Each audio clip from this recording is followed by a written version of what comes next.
Angkatan 5 Puskesmas Sukadamai. Perkenalkan, saya Dr. Tias dari Puskesmas Sukadamai. Halo. Dan saya Epi Susanti dari pemegang program PTM Puskesmas Sukadamai. Hai. Dan kameramen kami Aan Jayalaga Promkes Puskesmas Sukadamai. Hai. Hai. Inilah presentasi kami untuk rencana pembelajaran dan video materi pembelajaran. Terima kasih. Wassalamualaikum warahmatullahi wabarakatuh. Selamat menikmati. Waalaikumsalam warahmatullahi wabarakatuh. Perkenalkan, nama saya Anjaya Laga sebagai pengelola program penyakit tidak menular di UPT Puskesmas Sukadamai. Baiklah Bapak Ibu, di sini kita akan membahas tentang cara pengukuran faktor risiko penyakit tidak menular. Dalam hal ini saya akan memberitahu tentang bagaimana sih cara melakukan penimbangan berat badan yang baik. Oke, bagaimana caranya? Kita langsung saja. Nah, di sini bagaimana cara untuk pengukuran berat badan itu? Kondisi syarat pengukuran ada 3 macam. Yang pertama, pengukuran dilakukan dengan menggunakan timbangan injak atau timbangan digital yang sudah dikalibrasi terlebih dahulu sebelum dilakukan. Yang kedua, letakkan di lantai yang keras atau rata. Posisikan angka sampai menunjukkan angka 0. Yang ketiga, upayakan mata pengukur tegak lurus dengan skala. Cara pengukurannya, yang pertama, klien berdiri tegak dengan memakai pakaian seminimal mungkin, tidak membawa beban atau benda apapun, dan tanpa alas kaki. Yang kedua, dilakukan pembacaan hasil mata kader yang mengukur tegak lurus dengan jarum penunjuk angka timbangan. Nah, bagaimana kalau langsung kita praktekkan saja, ibu-ibu? Oh, boleh. Oke, di sini saya sudah menyiapkan alat timbangan untuk ibu. Persilakan, Bu. Oh, seperti ini ya, Pak ya? Ya, seperti inilah, badan harus tegak lurus, sejajar ke dinding. Hasilnya 56 berat badannya. Oke. Silakan duduk, ibu.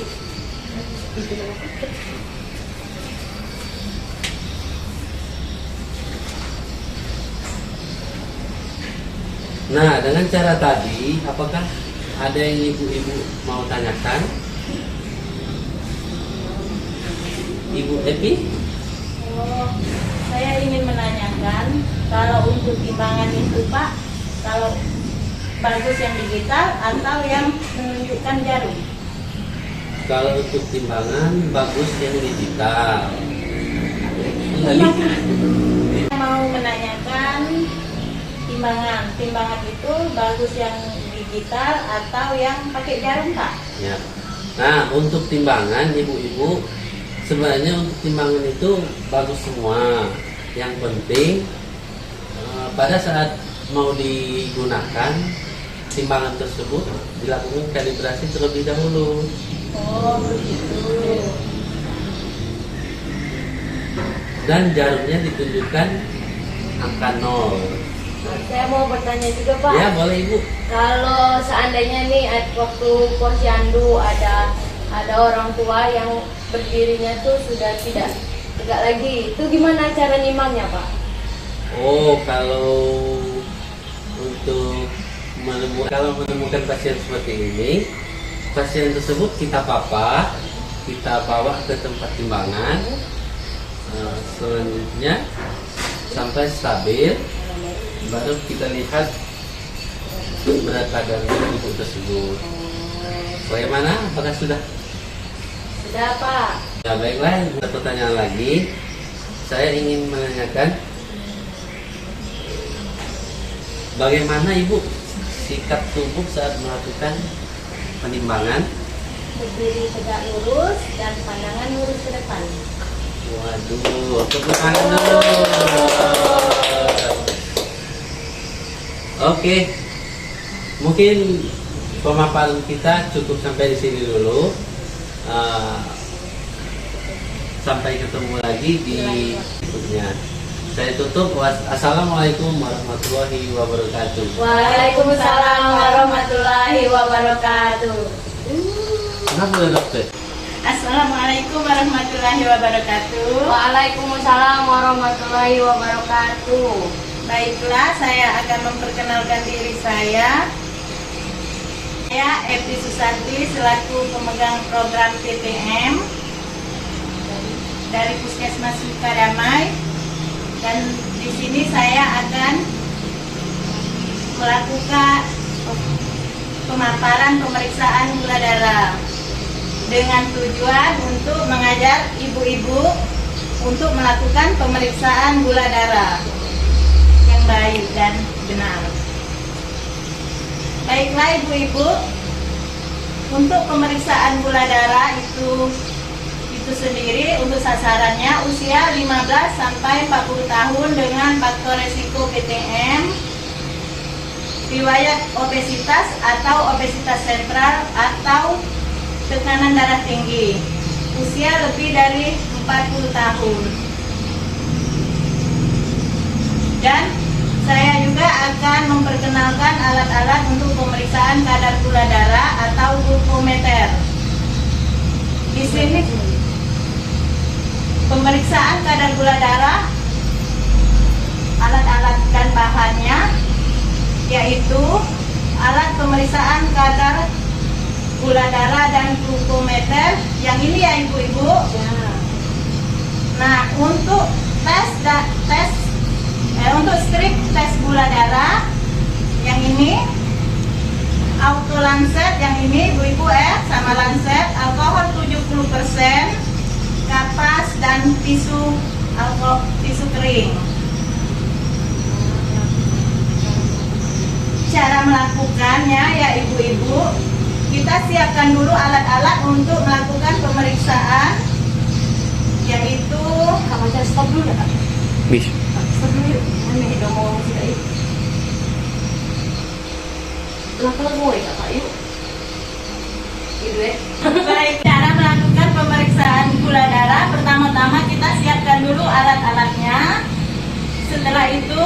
Setelah alatnya disiapkan, kita masukkan stick ke alat pemeriksaan. Setelah itu kita siapkan Lancet, kapas alkohol, dan kita melakukan pemeriksaan di jari telunjuk, di jari tengah atau di jari manis. Kita masukkan Lancet, kita bersihkan, dan kita ambil darah di alat yang sudah disiapkan. Setelah itu kita tinggal menunggu hasil yang terbaca di glukometer. Nah, inilah cara membacanya ya ibu-ibu. Kalau di atas 200 itu sudah diabetes. Kalau 140 sampai 199 itu prediabetes atau sudah mendekati lampu kuning ya ibu-ibu. Kalau 100 itu normal. Ya, begitulah ibu-ibu cara membaca hasil pemeriksaan gula darah. Sekarang kita coba ibu-ibu untuk melakukan pemeriksaan gula darah.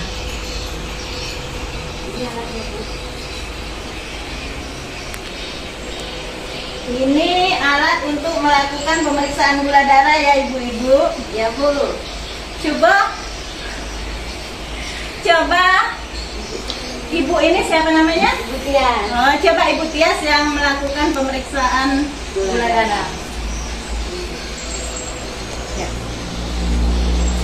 Ini kita siapkan alat dan bahannya dulu ya Bu ya. Ini ada glukometernya, terus ada sticknya ya Bu. Ya. Terus ini ada jarum. Nah, boleh saya Bu ya. Terus pakai alkohol ya Bu. Ini. Bisa ditunggu ya Bu ya ininya ya Bu. Bu ini hasilnya 210 Bu. Berarti Ibu Evi sudah diabetes ya, sudah mempunyai penyakit. penyakit gula. Oh. Ibu Tia sudah melakukan pemeriksaan gula darah dan ternyata hasilnya 210. Berarti saya yang diperiksa sudah terkena penyakit kencing manis.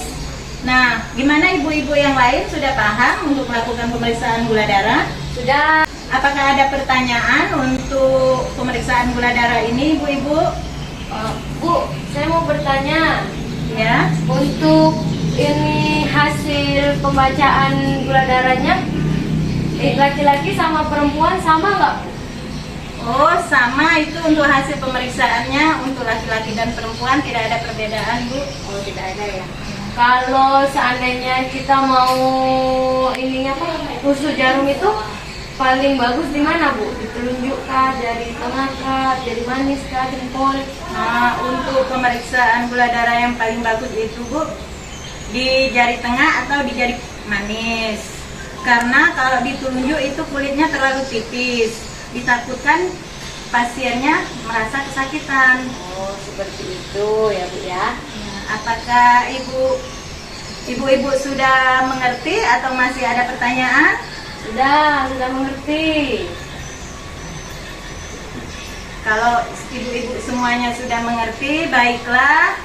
Untuk di bulan depan kita akan bertemu lagi dan kita akan melakukan pemeriksaan gula darah pada pasien baik yang sudah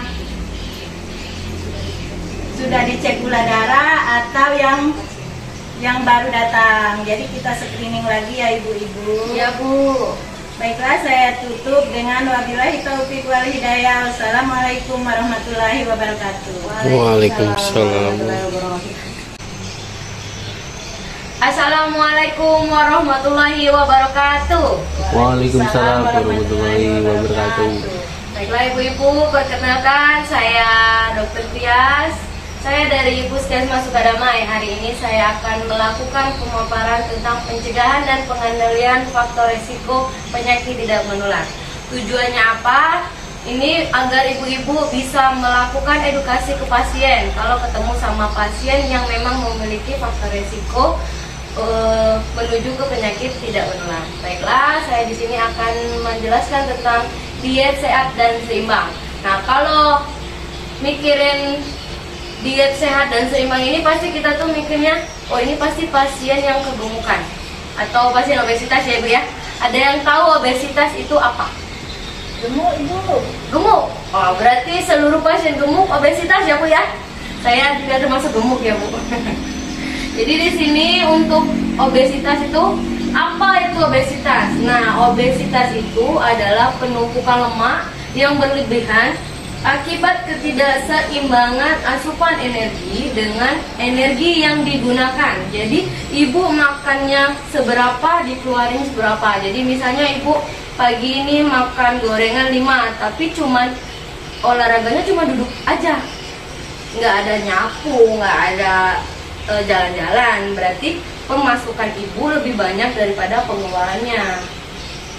Terus ini dilakukan secara terus-menerus dan dilakukan dalam waktu lama. Jadi makanya lemaknya itu numpuk, nggak cuma karena kita hari ini makan goreng aja. Ternyata ibu dulu juga sering makan gorengan ya Bu ya, dengan aktivitas yang kurang. Nah, selanjutnya, gimana cara pola makan yang dapat menyebabkan obesitas itu sendiri? Yang pertama yaitu konsumsi gorengan yang terlalu banyak. Gorengan yang berlemak, terus makanan-makanan yang manis kayak bolu, cake, terus makanan yang berlebih atau dengan porsi besar. Kalau seandainya biasanya kan sering orang itu makan 1 piring mie ayam nggak cukup, harus 2 baru bisa kenyang. Atau kalau orang kita itu sering ngomong kalau nggak makan nasi nggak kenyang ya Bu ya. Padahal sudah makan bakso, sudah makan pempek. Nah selanjutnya sering makan yang tidak teratur. Nah kenapa makan tidak teratur? Sekarang kayak kita aja ya Bu ya, kalau lagi sibuk kerja, Ibu kan di sini rata-rata motong ya. Nanti karena mau berangkat pagi, sarapan dilewatkan. Pulang sudah jam 3, makan siang juga udah lewat. Nah nanti pas di jam 3-nya itu makannya sembarangan. Gorengan masuk, model masuk, bakso juga masuk. Terus sering ngemil. Nah ini penyakitnya, sambil duduk, sambil ngobrol. Oke Kak? Oke. Nah ini yang sering ngemil. Nah sering ngemil ini juga bahaya. Sambil bisik-bisik, sambil ngobrolin orang, sambil gibah, sambil ngemil, sambil gibah makan gorengan. Nah terus satu lagi, kurang makan sayur sama buah. Seneng banget kalau kita tuh makan yang namanya yang goreng tapi sayurnya dilupakan.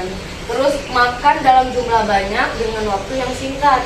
Pagi-pagi karena mau udah terlambat berangkat kerja, makanya cepat. Jadi pencernaannya untuk mencerna makannya itu kurang baik. Nah ini selanjutnya. Nah, gimana cara mencegah? Nah, mencegah yang dari yang tadi yang banyak-banyak ini, yaitu dengan melakukan pola aktivitas fisik. Bisa dilakukan minimal 30 menit setiap hari, boleh. Jadi, untuk pola aktivitas fisik itu sendiri, kita itu melakukan kegiatan sehari-hari di rumah.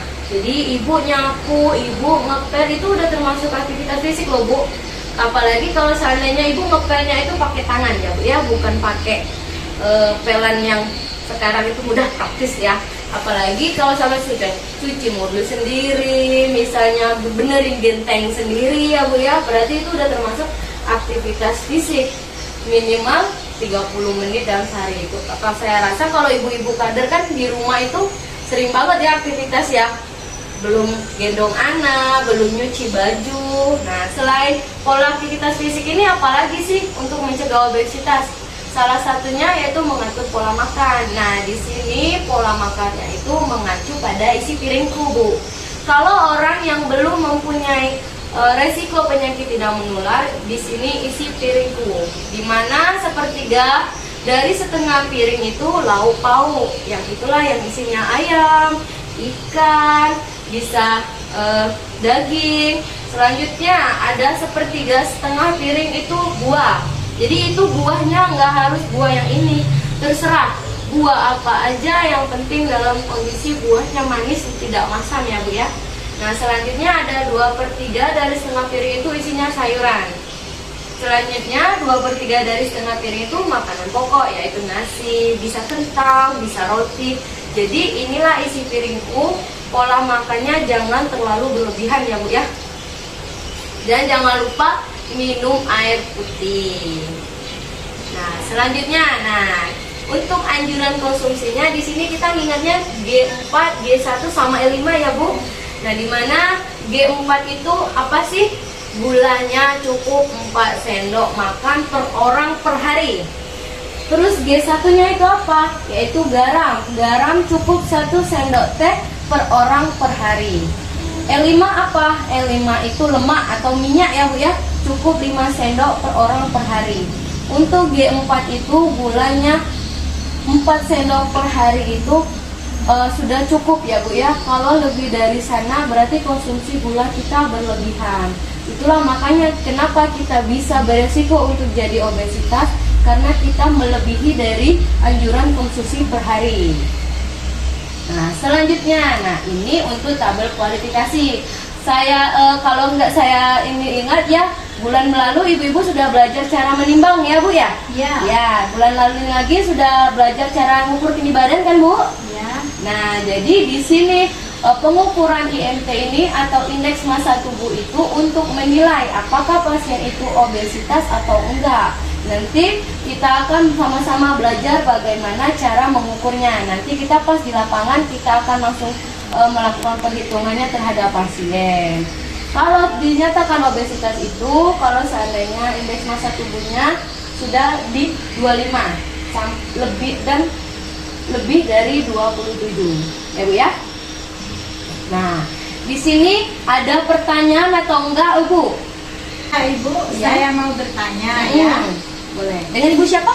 Dengan Ibu Epi. Oh, Ibu Epi. Dari mana, Bu? Dari Sleman. Oh, sekarang ya. Kenapa, Bu? Saya mau bertanya ya Ibu.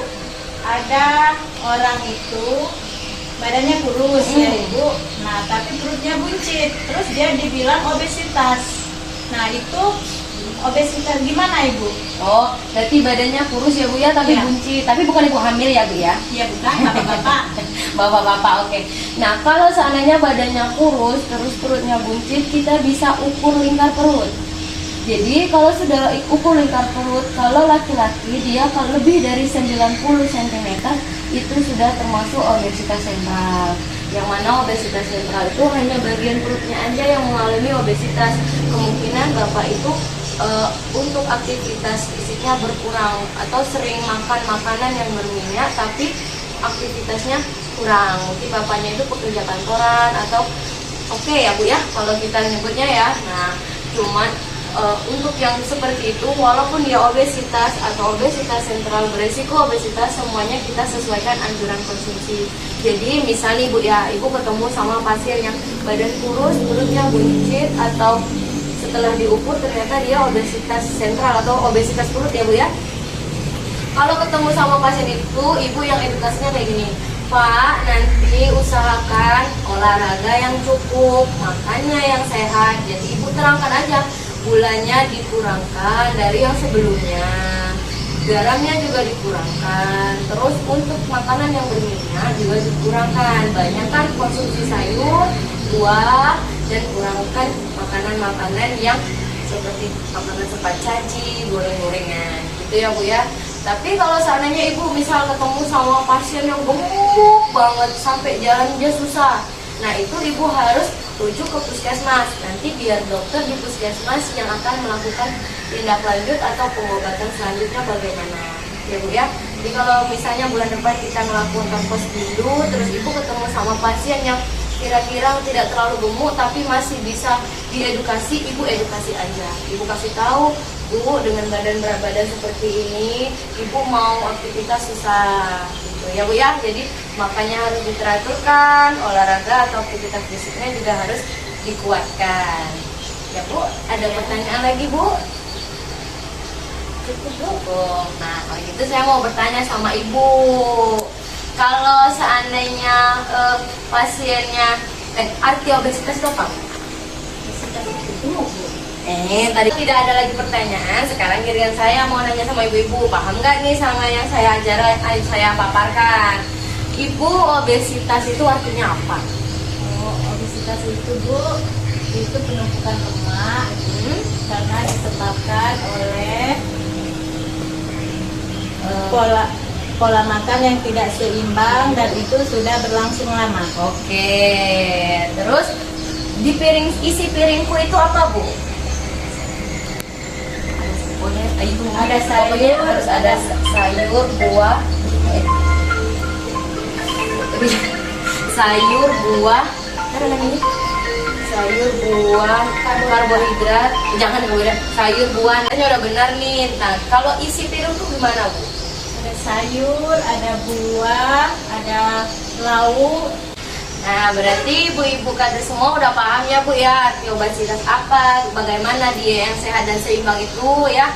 Berarti untuk bulan depan waktu pertemuan kita, misalnya ada pasien dengan kondisi yang saya sebutkan tadi, obesitas atau kegemukan, ibu-ibu sudah bisa memberikan edukasi ya Bu ya.